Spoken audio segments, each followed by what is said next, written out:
Welcome back to my channel. இன்றைக்கி recipe முள்ளங்கி தொக்கு. வாங்க எப்படி செய்கிறதுன்னு பார்க்கலாம். ஒரு கடாயில் ஒரு 3 டேபிள் ஸ்பூன் அளவுக்கு நல்லெண்ணெய் சேர்த்துருக்கேன்.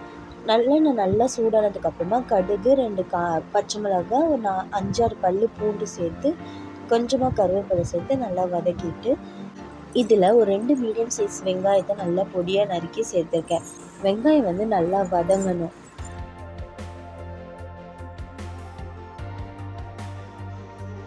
இப்போது வெங்காயம் வந்து நல்லா வதங்கிடுச்சு.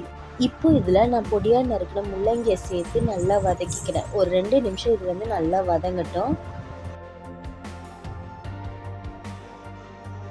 இப்போது 2 நிமிஷம் ஆயிடுச்சு. இதில் வந்து நான் ஒரு 2 மீடியம் சைஸ் தக்காளி பொடியாக நறுக்கி சேர்த்துக்கிறேன். கூடவே மஞ்சத்தூள், ஒரு 1.5 டீஸ்பூன் அளவுக்கு காஷ்மீரி மிளகாய் தூள், 1 டீஸ்பூன் அளவுக்கு தனியாத்தூள், அதுக்கப்புறம் தேவையான அளவுக்கு உப்பு சேர்த்துட்டு நல்லா கலந்து விட்டுட்டு ஒரு கை நிறைய புதினா சேர்த்துட்டு நல்லா மிக்ஸ் பண்ணி விட்டுக்கலாம்.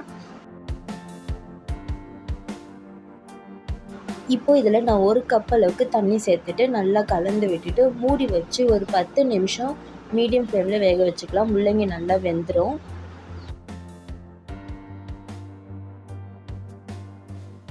இப்போது 10 நிமிஷம் ஆயிடுச்சு. முள்ளங்கி வந்து நல்லா வெந்திருக்கு. இந்த ஸ்டேஜில் நான் ஒரு சின்ன நெல்லிக்காய் சைஸ் புளி ஊற வச்சுருந்தேன். அதை எடுத்து கரைச்சி சேர்த்துக்கலாம்.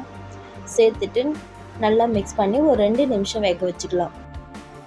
2 நிமிஷம் ஆயிடுச்சு. முள்ளங்கி தொக்கு ரெடி ஆகிடுச்சு. இப்போது இது மேலேயே 1 டீஸ்பூன் அளவுக்கு நல்லெண்ணெய் சேர்த்துருக்கேன்.